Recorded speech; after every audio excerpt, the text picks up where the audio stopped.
사도행전 9장 1절에서 9절까지 말씀 교독하겠습니다. 사울이 주의 제자들에 대하여 여전히 위협과 살기가 등등하여 대제사장에게 가서 만일 그 도를 따르는 사람을 만나면 남녀를 막론하고 결박하여 예루살렘으로 잡아오려 함이라. 사울이 길을 가다가 다메섹에 가까이 이르더니 호련히 하늘로부터 빛이 그를 둘러 비치는지라. 사울아 사울아 네가 어찌하여 나를 박해하느냐 하시거늘 대답하되 주여 누구시니까 이르시되 나는 네가 박해하는 예수라. 너는 일어나 시내로 들어가라. 네가 행할 것을 내게 이를 자가 있느니라 하시니 같이 가던 사람들은 소리만 듣고 아무도 보지 못하여 말을 못하고 서 있더라. 아무것도 보지 못하고 사람의 손에 끌려 다메섹으로 들어가서 사흘 동안 보지 못하고 먹지도 마시지도 아니하니라. 아멘. 네, 여러분, 오늘 방금 읽은 본문은 사울이 회심한 사건입니다. 사도행전을 기록한 누가가 이 사울의 회심 사건을 오늘 본문에 나온 것처럼 사도행전 9장과 그리고 22장, 26장 이렇게 총 3번을 기록했습니다. 그렇다면 많이 기록한 거잖아요. 그만큼 사울의 회심 사건을 누가가 매우 중요하게 생각했다라는 것을 우리는 알 수 있겠습니다. 그리고 예수를 핍박하던 사울이 예수님을 위해 핍박하는 바울로 바뀌게 되는 결정적인 사건이라고 할 수 있죠.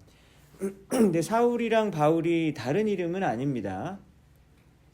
사울은 히브리식으로 읽는 거고요. 바울은 그리스어식으로 읽는 것이기 때문에 사실 이름이 바뀌었다라고 하기에는 좀 모호한데 분명히 이렇게 다른 정체성을 가지게 됨으로써 사울의 이름을 이제 바울로 부르게 됨으로써 이제 이 사람의 인생 가운데 예전과는 완전히 달라지는 그런 삶의 모습이 나타나게 되는 것이죠. 1절을 보면 사울이 예수님의 제자들을 위협하고 살기가 등등했다라고 이렇게 표현했습니다. 근데 영어 성경에서는요, breed threat라고 이렇게 번역을 했어요. 이것이 훨씬 더 그리스어 원문을 잘 살려서 번역을 한 것입니다. 숨을 쉬는 거잖아요. 그 살인에 대한 위협을 숨쉬다라고 이렇게 이게 직접적인 표현입니다. 사울의 마음 가운데에서 그리스도인들을 죽여야겠다라고 하는 이 살인 의지가 마치 사울의 호흡과 같았었다라고 하는 것이죠. 들숨과 날숨처럼 이 사울의 삶 가운데 예수 믿는 사람을 죽여야 되겠다라는 이 의지가 순간순간 이 사람을 지배했다라고 하는 것입니다. 사울은 바리새인 중에 바리새인이잖아요. 그래서 이 사람의 목표가 뭐였냐? 예수 이단을 없애야겠다라고 하는 그런 목표를 향해서 정말로 다른 것 아무것도 보지 않고 그것만을 위해서 나아갔었던 사람이었습니다. 교회 핍박과 그리스도인 말살에 미쳐 있었다라고 말할 수 있죠. 그래서 사울은 이 일을 수행하기 위해서 아주 주도 면밀하게 계획하고 작전을 짜고 그리고 전략을 이렇게 수행했었던 이런 사람입니다. 그래서 이런 모습을 사도행전 8장 3절에서는 이렇게 말하고 있죠. 사울이 교회를 잔멸할세, destroy거든요. 사울이 교회를 잔멸할세 각 집에 들어가 남녀를 끌어다가 옥에다가 감옥에 넘기느니라 이렇게 표현하고 있습니다. 여러분, 이런 사울과 유대인들의 이 특별한 열심 때문에 예루살렘에 있었던 그 예수 믿는 교인들은 이제 죽음의 위협을 진짜 느끼는 거예요. 그래서 실제로 죽기도 했고 그래서 살기 위해서 뿔뿔이 흩어졌습니다. 그런데 살기 위해서 도망간 교인들이 도망갔으면 거기에서 의지가 꺾이고 복음을 안 전해야 될 것 같은데요. 예수님을 전하고 싶은 그런 마음들을 꺾을 수는 없었던 거죠. 그래서 각 도시로 막 흩어져서 그 새로운 장소에 가서 또 복음을 전했고 그리고 그 새로운 지역에서 복음이 막 급속도로 퍼지게 되는 일이 벌어지게 되었습니다. 그래서 핍박과 어려움 때문에 하나님의 일이 좌절되지 않는다라고 하는 것을 우리는 성경 말씀을 통해서 잘 알 수 있습니다.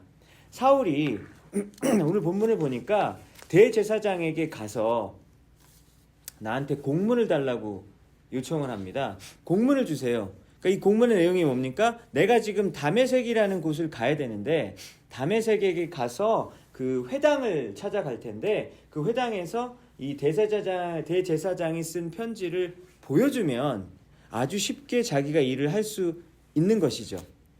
다메섹은 예루살렘에서 북쪽으로 한참 올라가야 됩니다. 그래서 300km 되는 거리예요. 그래서 당시에는 6일 정도 걸리는 여행 거리였다라고 합니다. 그래서 뭐 말을 타고 갔는지 나귀를 타고 갔는지 걸어갔는지 모르지만 6일 정도 걸렸다고 해요. 그래서 사울이 다메섹이라는 곳을 찾아가야 될 만큼 다메섹에 이미 예수님을 믿는 사람들이 퍼져 있었다라는 얘기죠. 그리고 예수 믿는 사람들이 예루살렘에서 300km나 떨어진 곳에 가서 도망갈 만큼 예루살렘의 핍박이 강했었다라고 하는 것도 충분히 짐작해 볼 수 있습니다. 그래서 대제사장의 편지를 들고 다메섹 안에 있는 회당에 들어가서 나 이런 사람입니다. 내가 누군지를 막 이렇게 설명하고 그리고 증명할 필요가 없는 거예요. 왜냐하면 대제사장의 편지가 있다면 그냥 아주 효율적으로 바로바로 자기가 이루고자 하는 일을 할 수 있는 것이죠. 4장에 보면 사도행전 4장에 보면 사울이 이미 한 사람을 죽인 이야기가 나오잖아요. 스데반이었습니다. 스데반은 예루살렘 교회에서 가장 충성스러운 사람 7명 중에 한 명이었잖아요. 근데 그 스데반을 돌로 쳐서 죽이는 그 현장에 사울이 있었습니다. 그리고 사도행전 8장 1절을 보면 그 스데반을 죽이는데 허가를 내린 사람이 바로 사울이었다라고 말하고 있거든요. 그렇다면 그 일을 주도적으로 했었던 사람이 사울이었다라고 하는 것을 알 수 있죠. 지금 이제는 정말 이 살기를 가지고 다메섹을 가는데 혼자 올라가나요? 여러분 오늘 본문을 잘 보면 그 주위에 있는 사람들이 있었잖아요. 사울이 눈이 안 보일 때 이렇게 부축해가지고 들어간 사람들이 있었던 것을 보면 사울이 팀을 짜서 다메섹으로 가고 있었다라고 하는 것을 우리는 알 수 있습니다. 2절에 보니까 예수 믿는 사람을 뭐라고 표현했습니까? 그 도를 따르는 사람이라 그랬잖아요. 그래서 영어 성경에 보면은 those who belong to the way 이렇게 돼 있거든요. 그 길에 소속된 사람. 예수님이 나는 길이요 진리요 생명이니요 라고 말씀했잖아요. 근데 이 the way, 길이라고 하는 게 뭐냐면 그 예수의 길을 따라가는 사람들을 여기서는 표현하는 것이라고 할 수 있죠.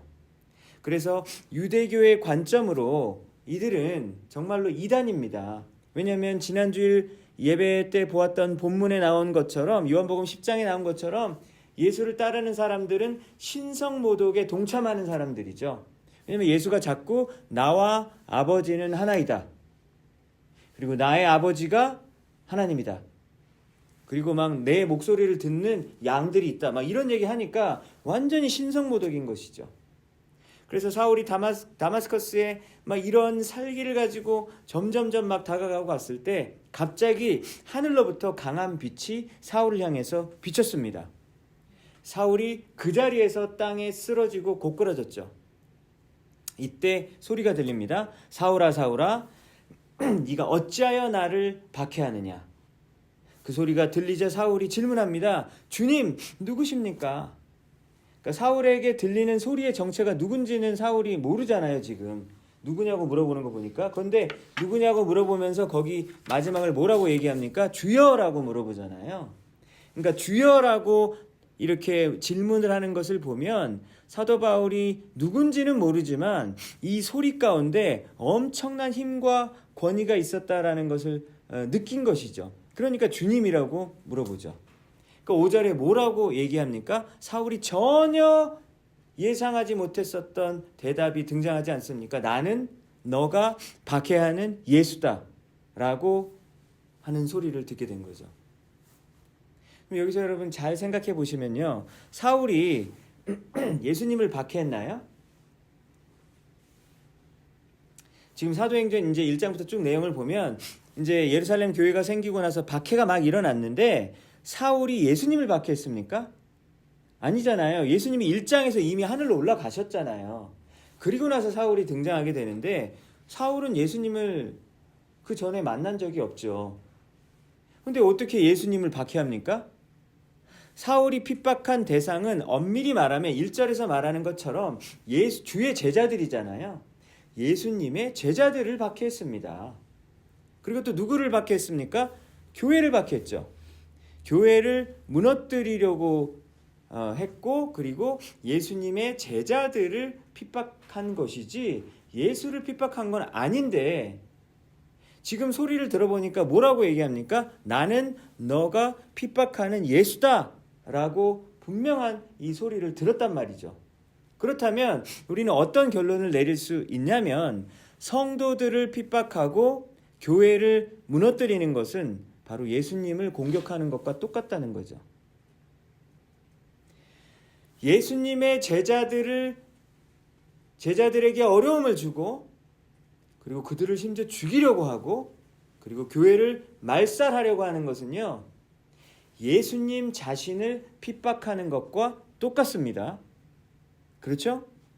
그래서 성도와 교회, 그리고 예수님이 이 성도와 교회를 자신과 일치시키고 있다라는 것을 오늘 본문을 통해서 우리는 볼 수 있습니다. 근데 물론 이렇다고 해가지고 그러면 내가 예수요 이런 말을 해도 된다, 그건 아니죠.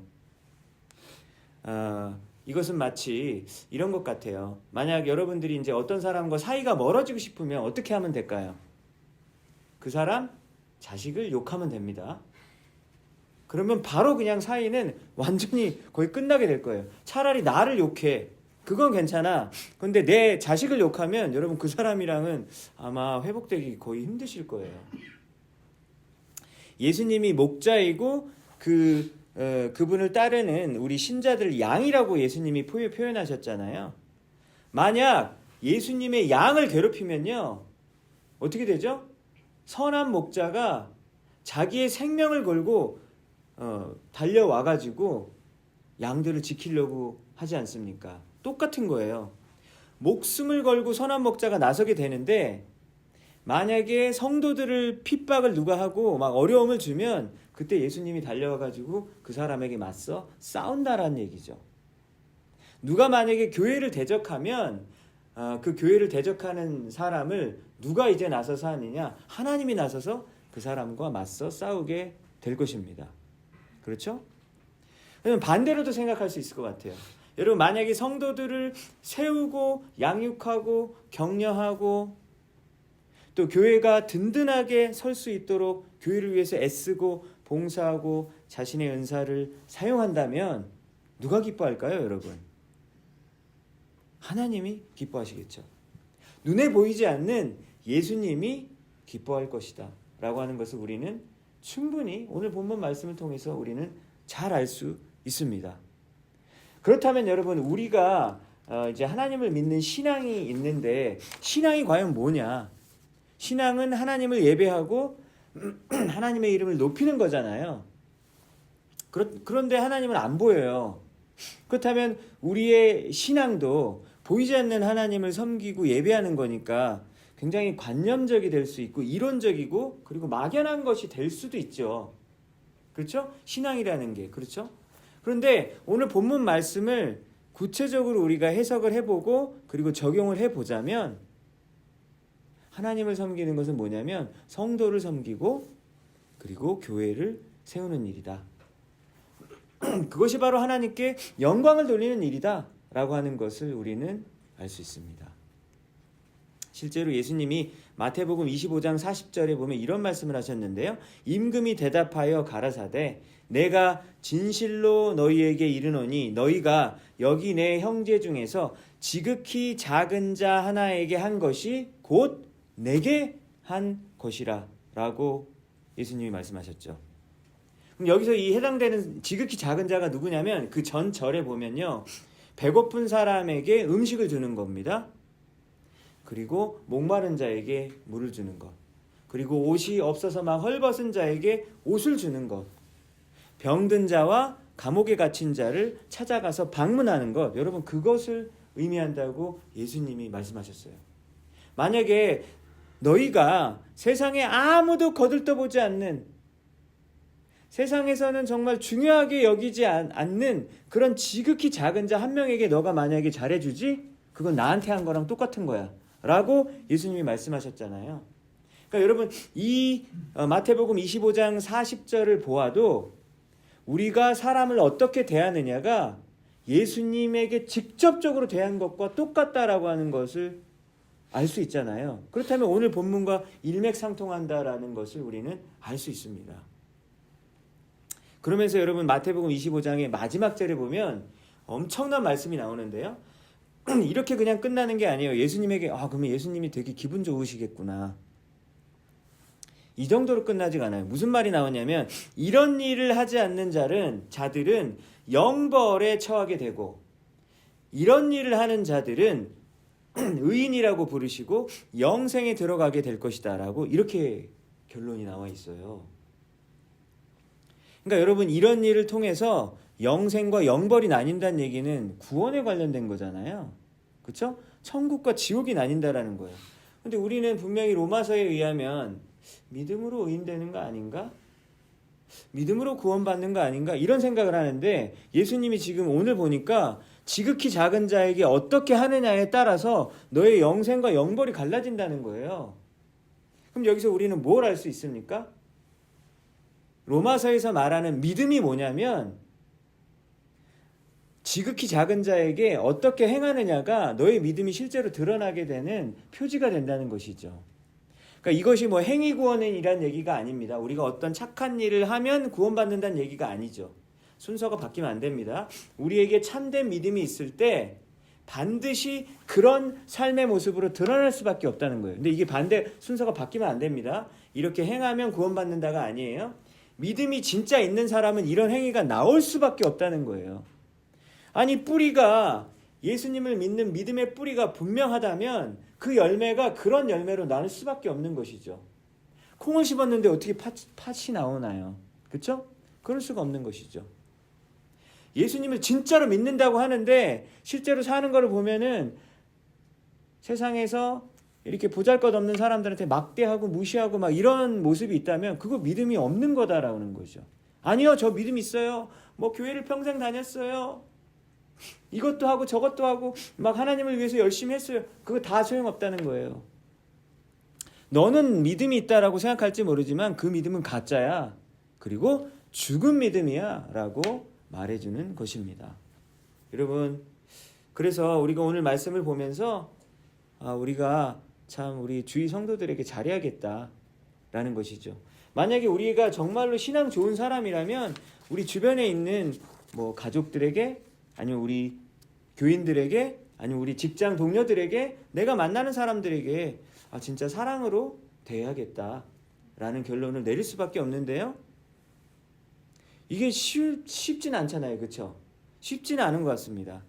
그냥 차라리 하나님을 예배하라 그러면 이거는 좀 좋을 것 같아요. 하나님을 계속 예배하고 찬양하고, 그리고 내가 하나님의 임재 가운데 거기서 막 방언 기도도 하고 너무 좋잖아요. 그러면. 근데 진짜 막상 사람을 섬기면 진짜 이거는 좀 어렵습니다. 왜 그렇죠? 사람을 섬기다 보면 늘 말이 나와요. 말이. 그렇죠? 사람들이 이제 내가 이제 열심히 이제 뭐 교회에서 섬기든 직장에서 섬기든 가정에서 섬기면요, 처음에는 감사하잖아요. 나에게 이런 일을 해줘서 너무 고맙다. 근데 이제 이 섬김이 생활화가 돼서 내가 계속해서 일을 하다 보면은 시간이 지나면 이제 주위에 있는 사람들은 마치 나는 이 일을 하는 사람처럼 대한단 말이죠. 그렇죠? 그러니까 내가 굉장히 기분이 안 좋아요. 이제는 어떻게 되냐면 열심히 하면 본전이에요. 그냥 너는 원래 이거 해야 되는 사람이잖아. 너 이 일 맡았잖아. 직분 받았잖아. 막 이렇게 생각되는 거죠. 열심히 하면 본전입니다.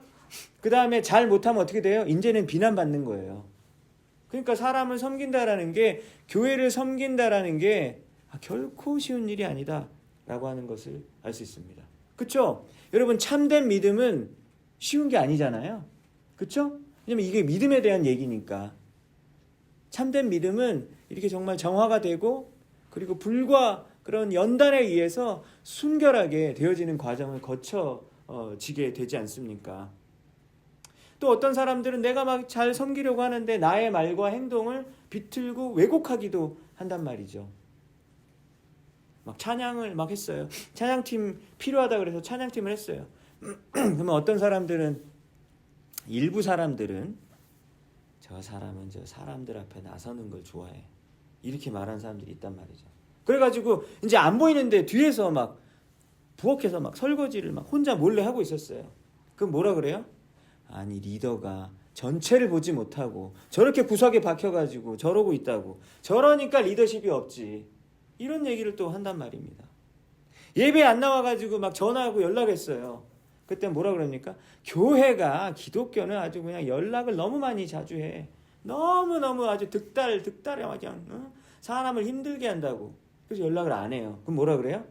예배를 안 왔는데 연락을 안 한다고, 이 교회는 사랑이 없어, 영혼에 대한 관심이 없다, 이렇게 또 비난의 얘기를 듣기도 합니다. 해외 선교를 가면 어떻게 합니까?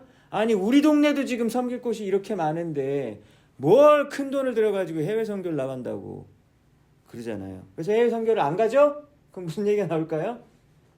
몰라요. 막 그런 얘기 계속 나온단 말이죠. 지금 여러분, 제가 이런 했던 얘기들이 제가 이제 막 창작해서 지어낸 얘기일까요? 아니면 실제로 이런 일이 일어날까요? 실제 일어난다니까요, 여러분. 지어낸 얘기가 아니에요. 실제로 이런 일들이 일어납니다. 여러분, 그래서 오늘 다시 본문으로 돌아가서 사울이 그리스도인들을 핍박했을 때 예수님이 고통을 당하셨다라고 지금 직접적인 음성으로 말씀해 주셨잖아요. 하나님의 마음속에는 누가 있어요? 하나님의 자녀들이 있어요. 너무나도 깊숙이 하나님의 마음속에 자리 잡고 있어요. 항상 자신의 눈동자를, 하나님의 눈동자는 어디에 향해 있습니까? 성도들과 교회에 향해 있어요. 그래서 예수님과 성도들과 이 교회를 사실 분리할 수 없어요. 그래서 예수님이 우리를 뭐라 그랬죠? 우리를 신부라 그랬잖아요. 신부, 브라이드.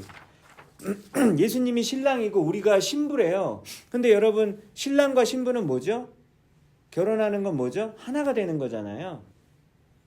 그렇기 때문에 이 사도 바울이 쓴 서신을 보면 우리와 예수님과의 관계를 교회와 예수님과의 관계로 비유했다. 하나이니까 그랬다라고. 이것이 다 일맥상통한다라는 것을 우리는 볼 수 있습니다. 그래서 우리가 오늘 이 말씀을 적용하기 위해서 우리 주위에 있는 영혼들을 위해서 기도하고 그들을 위해서 사랑하고 헌신하고 수고하고 싶지만 이것이 결코 쉬운 일은 아니다. 그렇지만 우리가 이 선한 일을 하다가 중간에 낙심하고 포기하지 않는 우리가 되어야 하겠습니다. 왜 그렇습니까? 우리가 이 사람들을, 우리 주위에 있는 사람들을 섬기고 사랑하는 것이 바로 우리의 믿음의 실체이기 때문이죠. 우리가 하나님이 주시는 마음과 능력과 지혜로 실천할 때 우리가 우리의 숨이 다하는 그날까지 끝까지 달려갈 수 있을 줄로 믿습니다. 여러분, 이것이 바로 오늘 첫 번째, 우리가 오늘 본문 말씀을 통해서 알 수 있는 것이고요. 두 번째, 오늘 본문 말씀을 통해서 알 수 있는 것은요, 완전히 꺾여버린 사울의 모습을 보게 됩니다. 사울이 1절에서 살기가 등등했다고 하잖아요. 자기가 옳다고 생각하는 그 주관을 추진하는 아주 강력한 의지의 사람으로 등장합니다. 사람들을 이끌고 막 자신만만하게 막 다메섹으로 향하고 있는 사울의 모습이 1절에 등장하는데 바로 얼마 가지 않아서 8절을 보니까 어떻게 돼요? 넘어져 있어요. 땅에 넘어져 있어요. 여러분, 1절에서는 그렇게 기세등등했는데 8절에서는 땅바닥에 완전히 엎드려져 있잖아요. 그리고 강력한 빛에 한 번 노출된 것뿐인데, 아니 하나님이 뭐 했습니까? 살짝 건드렸잖아요. 그냥 빛에 잠깐만 노출됐을 뿐인데 그냥 땅바닥에 넘어지고, 그리고 시력을 잃어버리고, 그리고 여러분 다메섹에 들어갈 때 어떻게 들어갔어요? 다른 사람들이 부축해가지고 간신히 들어가게 됐어요. 완전히 꺾여져 버린 사울의 모습을 우리는 보게 됩니다. 그렇죠? 여러분, 이 사람은 얼마나 참 대단한 존재 아닙니까? 엄청난 잠재력을 가지고 있잖아요. 그리고 인간의 기술과 지식이 축적되고 융합을 하면 아주 가공할 만한 위력을 발휘하잖아요.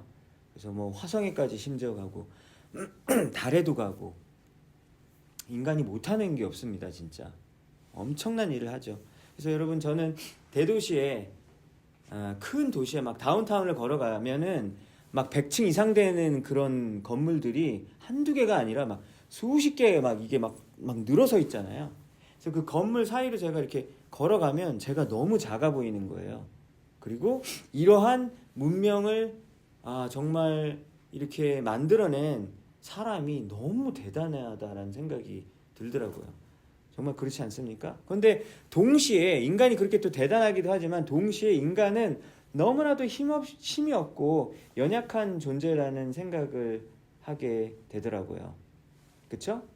여러분들은 언제 그런 생각을 하게 되시는지 모르겠는데 저도 최근에 며칠 전에 그런 생각을 해봤어요. 지난주 수요일에 남아공 케이프타운에서 선교 일정의 이제 마지막 날이었거든요. 이제 마지막 날에 선교사님이 저희 팀을 위해서 이제 케이프타운 구경을 시켜주셨습니다. 이제 마지막 날에 시켜주셨는데 그 수요일 오전에 케이프타운에 있는 라이언스 헤드라는 그 높은 산이 있어요.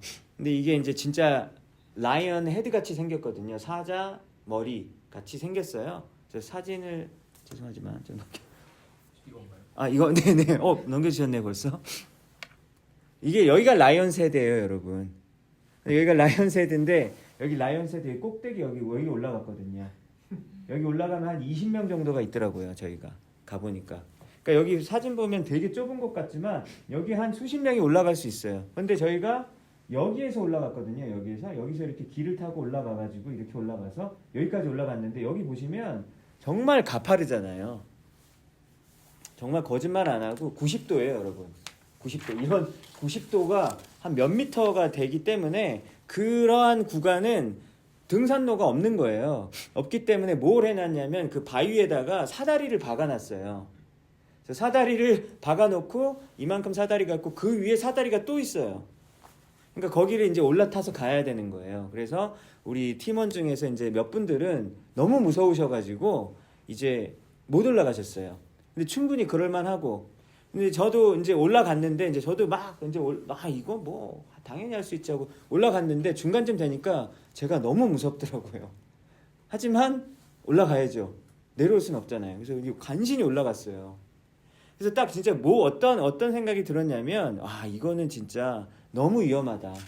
다음 선교 여행 때는 여기는 오지 말아야겠다 라는 생각이 들었고 진짜 손이나 이 발을 만약에 한 번이라도 잘못하면 진짜 그냥 죽는 거예요. 왜냐면 안전장치가 아예 없었거든요. 그래서 한 번이라도 만약에 헛디거나 미끄러지면 진짜 바로 죽는 그런 코스였었습니다. 그래서 이 여기를 딱 보면서 저 앞에 보면은 바다가 보이거든요. 바다가 이제 인도양인지 뭐 대서양인지 막 같이 그 경계선인데 정말 끝도 없이 펼쳐진 그런 바다가 보이고 그리고 나는 어디에 있습니까? 정말 깎아지른 듯한 돌산 그 절벽을 지금 매달려 있고 그리고 그 밑에를 보면 인간이 만들어 놓은 그 문명 케이프타운 도시가 정말 아름답거든요. 근데 케이프타운 도시가 쫙 펼쳐지는 거예요. 그러니까 이 세 가지 모습을 다 보면서 그 위에 딱 이렇게 서 있는데 정말 이 온 세상이 너무나도 광활하고 광대하다라는 것을 느꼈고 저는 너무 작은 거예요. 왜요? 하나만 놓치면 돌에 쪄가지고 죽으니까. 그러니까 나는 얼마나 연약한 존재냐면 이 바위산에서 바위 하나에만 머리를 쪄도 나는 그냥 죽고 없어지는 존재예요. 그러니까 너무나도 작은 존재다라고 하는 것을 정말 느낄 수밖에 없었습니다. 여러분 이 세상에서 가장 영향력이 많은 사람, 권력이 센 사람, 가장 많은 돈을 가지고 있는 사람이 만약에 죽으면 이제 이 세상이 어떻게 되죠? 아무 일 안 일어나요. 아무 일 안 일어나요. 그냥 잘 굴러갑니다. 이 세상에서 나는 리플레이스가 안 되겠지라고 생각한 사람이 되게 많은데 그런 일은 없습니다. 다 리플레이스 잘 됩니다. 나 없어도 세상은 너무 잘 굴러가요. 아무 일 없습니다. 인간의 명성과 업적이 뭘까? 뭐 이런 생각도 해보게 되는데, 인간의 명성과 업적, 인기가 다 뭐냐? 그 옆에 있는 사람들이 막 박수 쳐주고 잘해주고 잘했다 그러고 높여주고 와 대단하다 이렇게 말해주는 게 그게 명성과 업적 아닐까요? 인기 아닐까요? 그러니까 이 모든 것들이 다 안개처럼 잊혀지고 사라지는 겁니다. 사울은 자기 딴에는 자기 주관을 가지고 그렇게 열심히 막 예루살렘에서 다메섹까지 막 여행을 하면서 사람들 붙잡아가지고 막 감옥에 가둬야겠다 막 계획 세우고 막 죽이려고까지 하는 자신의 인생의 목표를 철저하게 세웠던 사람이죠. 그리고 그것이 바로 하나님께 영광을 돌리고 하나님이 기뻐하시는 일이라고 확신하고 있었어요. 그런데 하나님은 입장에서 뭐예요? 아니야, 너 그거 아니야, 너 그거 아니야. 넌 정말로 지금 잘못 믿고 있는 거야. 이게 하나님의 진심이잖아요. 그렇게 인간이 어리석다라고 하는 것이죠. 부활하신 예수님이 전혀 방향을 못 잡고 갈피를 못 잡고 이 헛물 켜고 있는 사울을 살짝 건드리기만 했는데, 빛에 잠깐 노출되었을 뿐인데 사울은 바로 시력을 잃어버리고 땅바닥에 바짝 엎드려서 다른 사람의 부축을 받고서야 다메섹으로 간신히 들어올 수 있는, 그렇게도 연약한 존재다라고 하는 것을 오늘 본문이 보여줍니다. 여러분, 사람의 육체가 이렇게 연약하고 육체가 무너지면 마음도 무너지고 생각도 무너지고 감정도 무너지지 않습니까? 9절에 나온 것처럼 단 3일만 먹지도 못하고 마시지도 못하면 이제 한 며칠만 더 그러죠? 그럼 사람은 그냥 죽어요. 끝나는 겁니다. 온 우주의 왕이신 예수님은 자신의 강력한 힘과 권력을 과시하려고 이런 일을 벌이신 것이 아니잖아요. 그렇죠? 사울에게 야 내가 이렇게 세 이러려고 이런 일을 하신 것이 아니잖아요. 왜 그랬을까요? 왜 이렇게 사울을 바짝 납작 이렇게 엎드러지게 하셨을까요? 사울을 너무나도 사랑하시기 때문이죠. 사울을 사랑하시기 때문에 사울을 친히 찾아가지고 이렇게 오셨습니다. 왜 그럴까요? 이 사람은요, 이 사울이라는 사람은 웬만해서는 생각을 바꾸지 않을 인간이라는 것을 하나님이 가장 잘 아시는 거죠. 그래가지고 이런 방법을 쓰셨던 것입니다. 사울은 3일 동안 너무나도 큰 충격에 빠져 있었고 내가 이제까지 살아왔었던 삶 전체가 부정당하는 그러한 생각을 가졌겠죠. 그런데 여러분, 그 과정이 너무나 중요하잖아요. 그 과정을 통과할 때만 예수님을 믿을 수 있기 때문입니다. 내 자아가 처절하게 부서지고 나의 교만과 고집이 완전히 꺾여질 때, 그때만이 내 안에 계신 예수님이 살아날 수 있는 그 원리를 사울에게 가르쳐 주시는 바로 그 시작이라고 볼 수 있겠습니다. 여러분, 우리가 어떤 조건을 갖추고 뭐 이런 행동을 하면은 하나님이 만나주는 어떤 그런 공식이 되고, 그리고 하나님이 만나주신다라고 이렇게 보장할 수 있나요? 우리가 겸손하면 하나님 만나주신다고 이렇게 딱 확실하게 얘기할 수 있나요? 뭐 그것도 아니잖아요. 오늘 본문을 보니까 고집과 자신의 주관이 펄펄 살아있는 사울도 만나주셨잖아요. 고집 세다고 하나님이 안 만나주는 것도 아니더라고요. 오늘 본문 보니까 고집이 세도 하나님이 만나주시려면 강권적으로 주권적으로 만나주신다라고 하는 것이죠. 우리가 만나고 싶다고 아무 때나 만날 수 있는 그런 분이 하나님이 아닙니다. 하나님을 만날 수 있는 것은 하나님의 주권에 해당되는 영역이다라고 하는 것을 오늘 본문을 통해서 우리는 알 수 있습니다. 그렇다면은 정말 불확실하네요. 뭐 어떻게 하라는 얘기인가요? 근데 오늘 본문을 통해서 한 가지 확실한 게 있어요. 하나님을 만난 사람들은, 하나님이 직접 찾아와 주셔서 만난 사람들은요, 그 사람들에게 어떤 현상이 벌어지게 되냐면 머리를 조아릴 수밖에 없다. 무릎을 꿇을 수밖에 없다라고 하는 것을 보게 됩니다. 그래서 내 주장과 내 자아가 죽게 되면 답답하잖아요. 내 주장을 펼치지 못하니까. 그리고 너무 실망스럽고 좌절을 하게 될 것 같은데 신비롭게도 우리 하나님께서는 그런 일이, 우리 하나님을 믿는 사람들 안에서는 그런 일이 벌어지지 않죠. 신비하게도 내가 죽고 내 안에 계신 예수님이 사시면 우리 삶에서 가장 큰 행복과 만족을 느끼게 됩니다. 내가 죽고 예수님이 사실 때에만, 그때에서만 제대로 된 삶을 우리가 살아갈 수 있죠. 그래서 사울이 눈이 멀고 오늘 본문에 나온 것처럼 땅바닥에 쓰러져 있는 것은요, 사실 사울의 삶 가운데에서 일어난 가장 큰 축복이고 영광스러운 일이었다라고 하는 것을 우리는 볼 수 있습니다. 그렇죠? 예수님을 만날 의지가 전혀 없었던 사울도 예수님이 만나 주셨는데요. 우리가 예수님을 만나고 싶습니다라고 갈구한다면 왜 예수님이 우리를 안 만나 주시겠어요? 당연히 만나 주시죠. 야고보서 4장 8절에 이런 말씀이 있습니다. 하나님을 가까이 하라. 그리하면 너희를 가까이 하시리라. 야고보서 4장 10절에 보면 이런 말씀이 있습니다. 주 앞에서 낮추라. 그리하면 주께서 너희를 높이시리라. 여러분, 우리 살아계신 하나님을 만나시고 동행하시는 이번 한 주를 또 살아가시는 여러분들 모두가 되시기를 주님의 이름으로 축복합니다. 이 시간에 우리